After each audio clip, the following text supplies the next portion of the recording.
सोनाली कुलकर्णी घेऊन येते vibes मीडियातर्फे power players. Vibes मीडियाच्या पॉवर प्लेयर्समध्ये आज आपण भेटणार आहोत शिव सुपर स्पेशालिटी हॉस्पिटलच्या डॉक्टर राहुल येवले आणि डॉक्टर निलेश यांना. हे नाशिकमधलं एक अद्ययावत multi speciality health care centre आहे, जिथे अत्यंत अनुभवी डॉक्टर्स आहेत. त्याचबरोबर 24/7 पेशंट्सची काळजी घेतली जाते. चला तर भेटूया या डॉक्टर ड्युओला. डॉक्टर राहुल, डॉक्टर निलेश, आमच्या वाईब्स मीडियाच्या पॉवर प्लेयर्समध्ये तुमचं मनापासून स्वागत. Thank you very much. कितीतरी वेळेला असं होतं की म्युझिक डिरेक्टर्सची एक जोडी असते, डिरेक्टर्सची जोडी असते, डॉक्टर्सची जोडी पहिल्यांदाच बघायला मिळालेली आहे. आणि भाऊ नाही आहात बहुतेक तुम्ही, पण तरी असे एकदम बॉन्डेड दिसताय. थँक्यू. तर very happy to know. Shiv super speciality hospital जे आहे नाशिकमधलं, त्याच्याबद्दलच प्रश्न होते. निलेश सर, पहिला प्रश्न तुम्हाला, की शिव सुपर स्पेशालिटी हॉस्पिटल जे आहे त्याची स्थापना करावी असं का वाटलं आणि कशी काय सुरुवात झाली? ऍक्च्युली उपचार ही फक्त सुविधा नसून तो हक्क असायला हवा, ओ वेल सेड. हा पहिला स्पार्क होता आमच्या माइंडमध्ये. आणि त्याच्याच अनुषंगाने आमची जी टीम आहे त्यांनी 7 ऑक्टोबर 2021ला शिव सुपर स्पेशालिटी हॉस्पिटलची स्थापना केली, की जेणेकरून जे सामान्य जनमाणूस आहे, ओके, तर त्यांना कमी खर्चात एकदम दर्जेदार उत्तम प्रकारची चिकित्सा मिळावी, उपचार मिळावेत. आणि जे फायनान्शियली क्रायसिसमध्ये आहेत किंवा आर्थिकदृष्ट्या मागासलेले आहेत त्यांना उपचारापासून वंचित राहायला नको. तर हा आमचा मूळ उद्देश होता. मला खूप मस्त वाटतंय, कारण तुम्ही दोघेही एकदम यंग आहात. आणि अनेकदा असं माणसं बोलताना म्हणतात आमचा ब्रँड गेले 100 वर्ष चालू आहे, 5 पिढ्यांचं. पण तसं नाहीये, हे तुम्ही उभं केलेलं काहीतरी आहे. आणि नवीन असलं तरी त्याच्यात ताजेपणा आहे. म्हणूनच आम्हाला हे जाणून घ्यायला आवडेल डॉक्टर राहुल, की तुम्ही शिव मल्टी स्पेशालिटी हॉस्पिटलमध्ये काय काय सुविधा पुरवता? शिव सुपर स्पेशालिटी हॉस्पिटलमध्ये इथे अनेक आजारांवरती उपचार केले जातात. ओके. जसे की या हॉस्पिटलमध्ये कार्डिओलॉजी डिपार्टमेंटमध्ये कॅथ लॅब आहे, जेणेकरून तिथे पेशंटचे एन्जिओप्लास्टीज, पेसमेकर इम्प्लांटेशन्स, त्यानंतर व्हल्व्युलर हार्ट सर्जरीज, बलून मायट्रल व्हॅल्व्होटॉमी या आजारांवरती उपचार केले जातात. नेफ्रोलॉजीमध्ये किडनीचे जे आजार आहेत त्यामध्ये किडनी बायोप्सी आहे, येथे डायलिसिसची सुविधा उपलब्ध आहेत. तसेच अनेक प्रकारच्या इथे लॅप्रोस्कोपिक सर्जरी केल्या जातात. गॅस्ट्रोएंट्रोलॉजी डिपार्टमेंटमध्ये येथे एंडोस्कोपी, कोलोनोस्कोपी, ERCP सारख्या प्रोसिजर सुद्धा या ठिकाणी केले जातात. आणि या ठिकाणी अद्ययावत असे मॉड्युलर OT आहेत. त्यामुळे इथे ऑर्थो डिपार्टमेंटचे जे काही फ्रॅक्चर्स रिलेटेड सर्जरी असतील, तसेच नी रिप्लेसमेंट सर्जरी असतील, या सुद्धा या ठिकाणी पूर्णपणे केल्या जातात. या ठिकाणी अद्ययावत असं ICU आहे, वेल ट्रेन स्टाफ आहे, डॉक्टरांची टीम आहे. त्यामुळे सगळ्याच सुविधा ह्या पेशंटला एकाच ठिकाणी मिळाल्यामुळे पेशंटची धावपळ होत नाही आणि पेशंटही सॅटिस्फाईड राहतात. मला एव्हरीथिंग अंडर वन अम्ब्रेला असं जाणवतंय तुमच्या दोघांचं बोलणं ऐकताना. पण यात आपण अनेकदा असं विसरतो की इमर्जन्सीला त्या मल्टी स्पेशालिटी सेंटरमध्ये पुरेशा सुविधा असतात का? डॉक्टर, मला तुम्हाला विचारायला आवडेल की इमर्जन्सीमध्ये म्हणजे फॉर एक्झाम्पल 24/7 तुम्ही काय ऑफर करता नागरिकांना? पेशंट्सना कशाला म्हणायचं, काय मदत होऊ शकते तुमच्यात?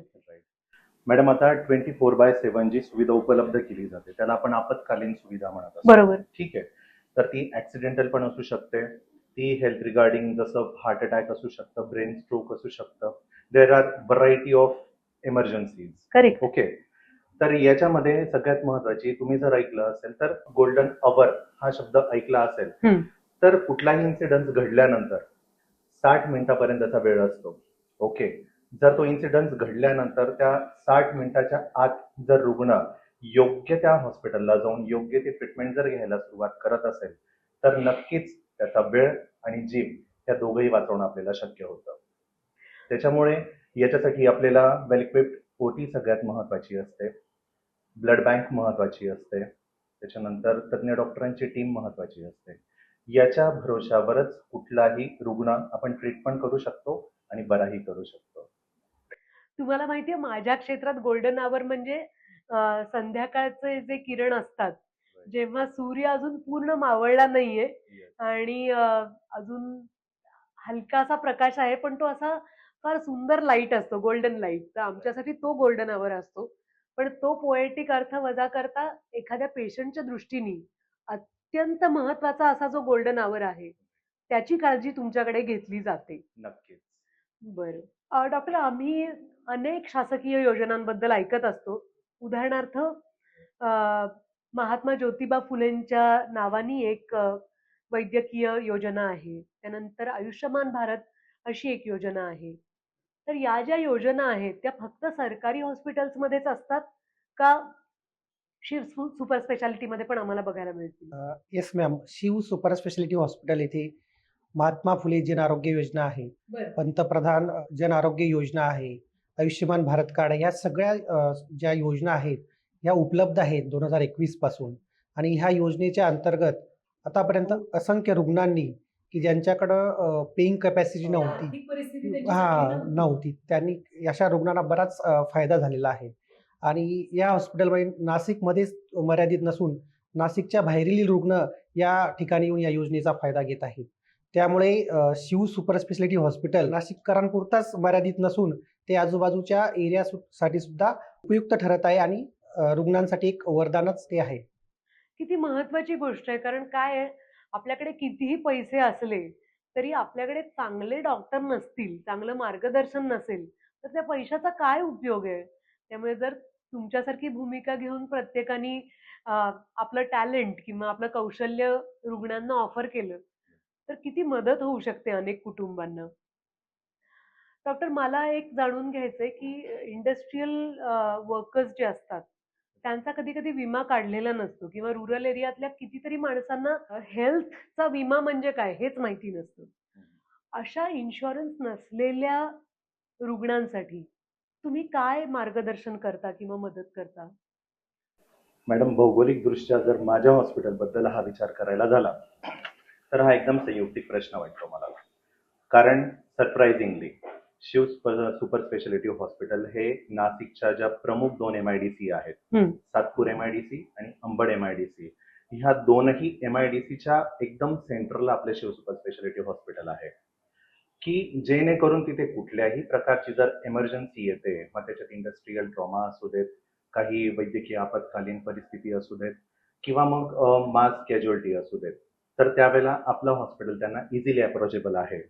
आता तुमच्या प्रश्नाकडे वळूया की जो आरोग्य विमा प्रत्येकाला तेवढं अवेअर नसतं, पण आता मोस्टली शासनाने असं कंपल्शन केलेलं आहे की जे प्रायव्हेट हॉस्पिटल्स पण असतात, ओके, त्याच्यामधले पण जे कर्मचारी आहेत किंवा इंडस्ट्रीज मधले पण जे कर्मचारी आहेत, तर त्यांचं ESIC याच्या अंतर्गत रजिस्ट्रेशन असणं मॅन्डेटरी असतं. बर. त्यासाठी एक डॉक्युमेंट्स फक्त जसं आधार कार्ड असेल, तुमच्या ऍड्रेसचा प्रूफ असेल आणि तिथे वर्किंग असल्याचं प्रूफ असेल, तर ते कंपनी तुमच्याकडनं जमा करत असते. आणि ज्या वेळेला कुठलीही अद्ययावत कंडिशन त्यांच्यावर येते तर ते इझिली अप्रोचेबल जे हॉस्पिटल असेल तिथपर्यंत पोहोचून त्या पेशंटची ESIC अंतर्गत एकदम मोजक्या खर्चात किंवा मोफत इलाज होत असेल असं म्हटलं तरी सुद्धा चालेल. आता याच्याच व्यतिरिक्त आपलं हॉस्पिटल जे आहे तर ते इझिली अप्रोचेबल आहे हिली एरियाला, म्हणजे जो आदिवासी दुर्गम भाग आहे, जसं फॉर एक्झाम्पल त्र्यंबकेश्वर, जव्हार, मोखाडा, तर इकडच्या साईडला अद्ययावत जे उपचार पद्धती पाहिजे किंवा वेल इक्विप्ड हॉस्पिटल्स पाहिजे तर ते हॉस्पिटल्स नाहीयेत. तर त्यामुळे ते इझिली ऍक्सेसिबल किंवा अप्रोचेबल आहेत आपल्या हॉस्पिटलला. आणि आम्ही तिथवरही नाही थांबवलो, त्याच्या पुढचा आम्ही एक पाऊल पुढचा विचार केला की जे लोक आपल्यापर्यंत नाही येऊ शकत अज्ञानामुळे, तर त्या लोकांपर्यंत आपण पोहोचलं पाहिजे. जसं फॉर एक्झाम्पल आम्ही दर महिन्याला हे जे काही दुर्गम भाग आहेत तर त्या ठिकाणी आरोग्य शिबिरं लावत असतो. तर त्या आरोग्य शिबिरांमध्ये बरेचसे आम्हाला डिसीज डिटेक्ट होतात जे ओरल ट्रीटमेंटवर ट्रीटेबल असतात, तर त्यांची तिथेच आपण चिकित्सा करतो.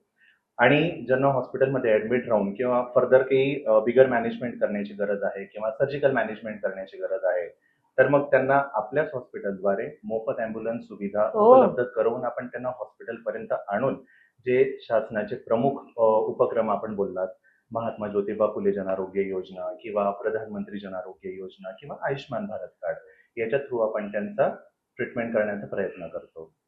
किती मोठी गोष्ट आहे. मला नेहमी असं वाटतं डॉक्टरांच्या आयुष्यात फक्त मेडिसिन देणं किंवा सर्जरी करणं याच्याच बरोबरीने समुपदेशन करणं म्हणजे काउन्सिलिंग करणं त्या पेशंट्सची, त्यांच्या कुटुंबाची, अ, हे पण खूप महत्वाचं काम असतं. याबद्दल तुमच्यापैकी सांगू शकेल? आम्ही दोघे खूप छानरित्या बोलू शकतो त्याच्यावर. अ, थोडे शब्द मी बोलेल, थोडे शब्द सर जरूर, बोलतील. जरूर. जो तुम्ही मुद्दा बोललात, समुपदेशन, काउन्सिलिंग. काउन्सिलिंग मी म्हणेल ना की ट्रीटमेंटचा ऑलमोस्ट 60% पार्ट असतो.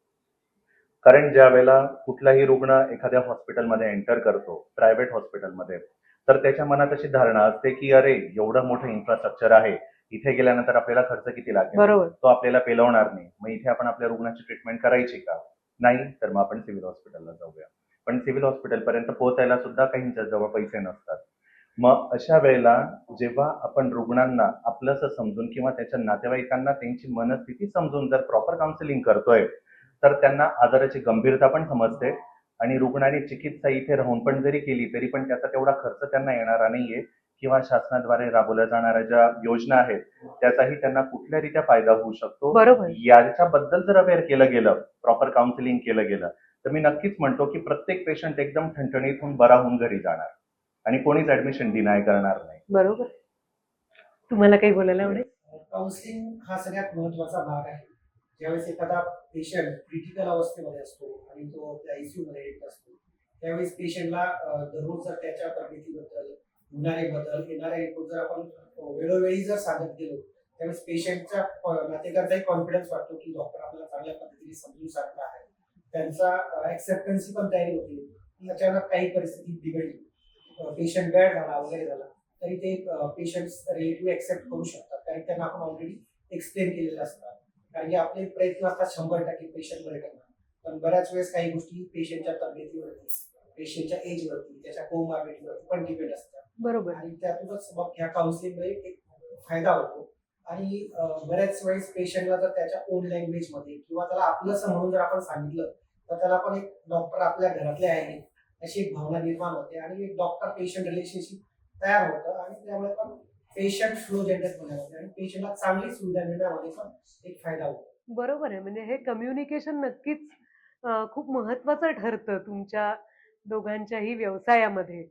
अ, खूप छान वाटलं इतक्या तरुण वयात तुम्ही दोघांनी शिव मल्टी स्पेशालिटी हॉस्पिटल सुरू केलंय नाशिकमध्ये.